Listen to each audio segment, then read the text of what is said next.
안녕하세요. 제가 중학생 때 겪었던 일을 제보해 보겠습니다. 당시 우리 가족은 방이 4개 있는 아파트에 살았는데 누나와 제 방 사이에 미닫이 문으로 경계를 구분해 둔 주방이 있었습니다. 그날도 저는 거실에서 강아지와 함께 놀다가 방으로 들어와 일찍 잠이 들었습니다. 얼마나 지났을까? 제 몸이 마치 다른 누군가의 힘에 의해서 위로 끌어올려졌다 아래로 내려갔다를 반복하더니 눈이 확 떠지는 겁니다. 그런데 놀랍게도 아래쪽에 제 방 침대가 보였고 침대 위에는 자고 있는 제 모습이 보이는 겁니다. 저는 이게 말로만 듣던 유체 이탈이구나 생각을 하며 신기해했습니다. 자고 있는 제 모습을 멍하니 보고 있던 그때 공중에 떠있던 몸이 바닥 쪽으로 천천히 내려왔고 전 집안 곳곳을 자유롭게 돌아다녔습니다. 아버지는 거실 소파에서 TV를 보다가 잠이 드셨고 강아지는 아버지 배 위에 누워 자고 있었습니다. 집안을 둘러보다가 문득 베란다 쪽으로 시선을 돌린 저는 이대로 떨어지게 되면 어떻게 될지 정말 궁금해졌습니다. 그때 우리 집은 아파트 13층에 있어서 꽤 아찔한 높이였습니다. 그렇게 기대 반 호기심 반으로 베란다 난간을 붙잡는 순간 그 손 놓거라! 등 뒤에서 호통을 치는 어르신 목소리가 들렸습니다. 깜짝 놀라 뒤를 돌아보니 하얀 모시옷 차림의 할아버지가 온몸이 물에 흠뻑 젖은 채 주방 싱크대 위에 앉아있는 겁니다. 할아버지는 이쪽으로 오라며 저에게 손짓하셨고 평소 겁이 굉장히 많았던 저는 아무 의심 없이 그분에게 다가갔습니다. 전 할아버지 옆에 앉아서 즐겁게 대화를 나누기 시작했습니다. 마치 TV 화면을 음소거 상태로 해둔 것처럼 목소리는 들려오지 않았지만 할아버진 인자한 미소를 띠며 저에게 이런저런 이야기를 해주셨습니다. 그렇게 한참이 지난 후 할아버지가 제 손을 잡아 끌며 제 방으로 가시더니 침대에 누워 자고 있는 제 몸 앞으로 저를 툭 하고 미셨습니다. 그 순간 두통이 살짝 느껴지며 잠에서 깨어나게 되었죠. 잠시 멍하니 앉아있다가 거실로 나가보니 아까 보았던 그 장면 그대로 아버진 소파 위에서 주무시고 계셨고 강아진 아버지의 배 위에서 자고 있었습니다. 그리고 주방 싱크대 쪽, 그러니까 할아버지가 앉아 계셨던 자리를 살펴봤더니 뭐 때문인진 모르겠지만 그곳이 물에 흠뻑 젖어 있었습니다. 싱크대 앞쪽 바닥에도 물이 뚝뚝 떨어진 흔적도 보이더군요. 그분은 대체 누구였을까요? 그날 제가 정말로 유체 이탈이란 걸 겪었던 것일까요?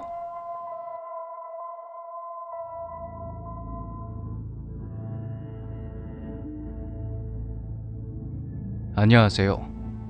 제가 2015년도에 군생활을 하며 겪었던 일을 제보해 보겠습니다. 보통 금요일과 토요일에는 당직 사관의 재량으로 TV 연등을 주곤 했는데요. 자정이 되면 TV를 꺼야 했기에 다들 흐름이 끊기는 게 싫다며 연등 시간마다 SBS 그것이 알고 싶다 라는 프로그램 재방송을 보곤 했습니다. 그날 우리는 필리핀으로 넘어간 한국인들이 자기들끼리 조직을 만들어서 현지로 관광을 오는 한국인에게 무료 관광을 해주겠다며 그들을 납치 감금해 돈을 갈취한 후 그렇게 살해하는 그런 내용의 방송을 보고 있었습니다. 그런데 말입니다. 이 조직의 우두머리는 상당히 치밀하고 계획적인 사람이었습니다. 우리는 취재 중에 현지 한국인에게서 묘한 이야기를 듣게 되었습니다.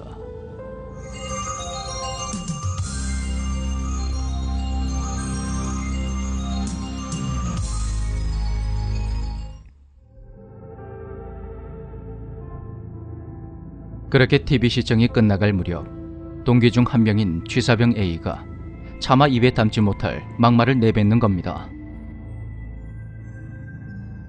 이야, 그래도 저 우두머리란 인간 꽤 멋있는데. 아, 나도 저렇게 살고 싶다. 야, 니 제정신이가? 니 그거 고인 모독하는 거다. 말 함부로 하면 벌 받는다고. 뭘 그래 정색 때리는데? 다 장난이지? 저와 동기들이 그런 A를 비난했지만 녀석은 아무렇지도 않게 웃어넘기고 말더군요. 이윽고 자정이 되어서 TV를 끄고 모두 취침에 들어갔습니다. 얼마나 지났을까? 한참 자고 있던 저는 갑자기 눈이 확 떠지며 잠에서 깨어났습니다. 평소대로라면 전자 손목시계로 시간을 확인한 후에 곧바로 다시 잤을 텐데 그날은 왠지 기분이 이상한 겁니다. 제 침대의 눈 상태로 눈을 뜨면 A의 침대 쪽이 보였는데 누군가 관물대에 서서 허리를 숙인 채 A가 누워있는 모습을 빤히 쳐다보고 있는 겁니다. 처음에는 불침번인 줄 알고 그냥 눈을 감고 자는 척을 했는데 한참이 지나도 아무 반응 없이 계속 정적만 흐르는 겁니다. 뭔가 싸한 느낌에 눈을 다시 떠보니 누군가 여전히 A의 관물대 쪽에 서서 A를 내려다보고 있었습니다. 평소 귀신에 대한 공포심이 없던 저는 누군가 근무를 갔다 와서 옷을 정리하지 않고 그냥 뒀나보다 생각하며 대수롭지 않게 넘겼습니다. 그런데 다음날 일어나서 문득 A의 관물대 쪽을 보니 옷이 가지런히 정리되어 있더군요. 그럼 간밤에 제가 본 건 뭐였을까요? 곰곰이 생각해보니 A가 막말을 내뱉었던 게 순간적으로 떠올랐습니다. 여러분, 아무 말이나 함부로 하지 맙시다.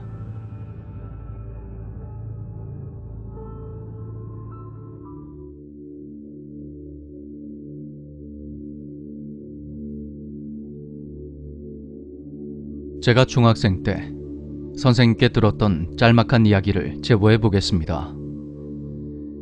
선생님께서 교사가 되기 전에 몇 개월간 교도관으로 근무하셨던 적이 있다고 합니다.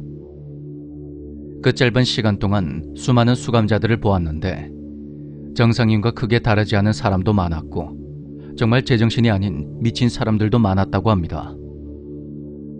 서로 치고받으며 싸우는 건 기본에 교도관에게 마구 대들거나 창문에다 대고 마구 소리를 지르는 그런 사람도 있었다고 합니다. 군대와 마찬가지로 정말 다양한 인간 군상들이 모여있는 곳이 바로 교도소일 겁니다.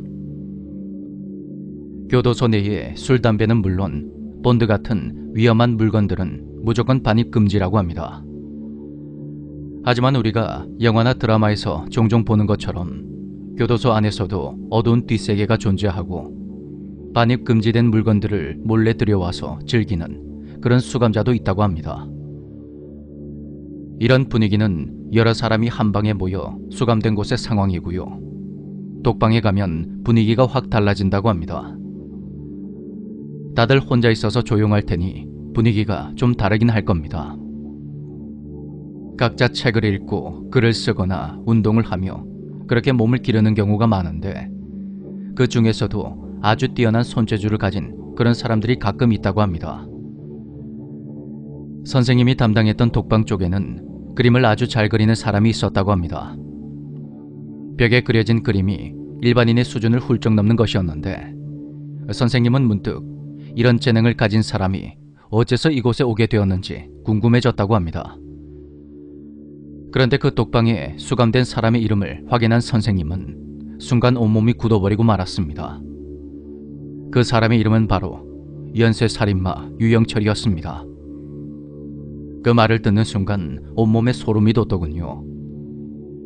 그 끔찍한 인간을 직접 목격했던 선생님의 기분은 어땠을지 다시 생각해도 너무 무섭습니다.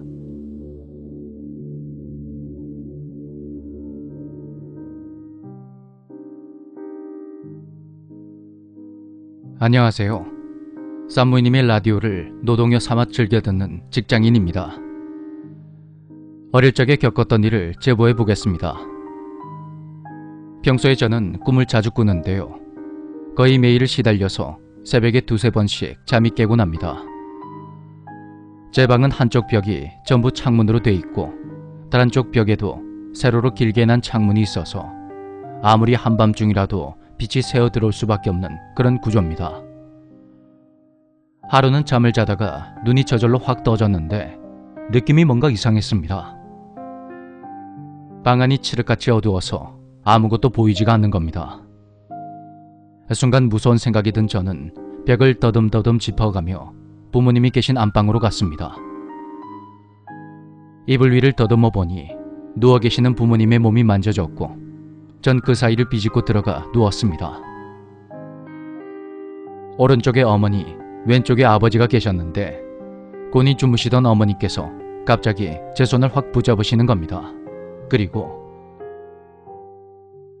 같이 가자. 같이 가.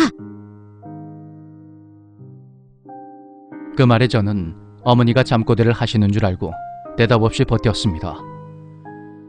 그러자 이번에는 아버지께서 제 손을 덥석 잡으시며 같이 가자고 속삭이는 겁니다. 저는 붙잡힌 두 손을 빼지도 못하고 눈을 감은 채 덜덜 떨었습니다. 그렇게 한참을 버티다가 어느 순간 가위를 풀고 몸을 일으킨 저는 놀라움에 할 말을 잃고 말았죠. 제가 제 방에 누워 있었던 것입니다. 너무 어두워서 아무것도 보이지 않았던 방 안에는 어스름한 새벽빛이 비춰지고 있었습니다. 그날 제가 꿈을 꿨던 것일까요? 저에게 같이 가자며 속삭였던 그 목소리는 뭐였을까요? 생각하면 아직도 오싹해지는 제 생애 가장 무서운 경험담입니다.